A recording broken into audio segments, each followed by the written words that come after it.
भारत की रियासतों उड़ीसा और असम में मानसून की शदीद बारिशों के बायस सड़कें, घर और ज़रई ज़मीनें सैलाबी पानी में डूब गई हैं। कई मकामात पर हिफाजती बंद टूट जाने से देहात का ज़मीनी राबता कट गया। लाखों अफराद मुतासिर और बेघर हुए। रेस्क्यू टीम्स हंगामी बुनियादों पर लोगों को महफूज मकामात पर मुंतकिल कर रही हैं।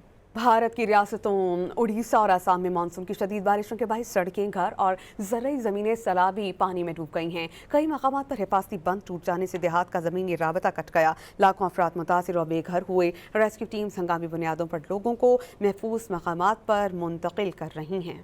भारत की रियासतों उड़ीसा और असम में मानसून की शदीद बारिशों के बायस सड़कें, घर और ज़रई ज़मीनें सैलाबी पानी में डूब गई हैं। कई मकामात पर हिफाजती बंद टूट जाने से देहात का ज़मीनी राबता कट गया। लाखों अफराद मुतासिर और बेघर हुए। रेस्क्यू टीम्स हंगामी बुनियादों पर लोगों को महफूज मकामात पर मुंतकिल कर रही हैं।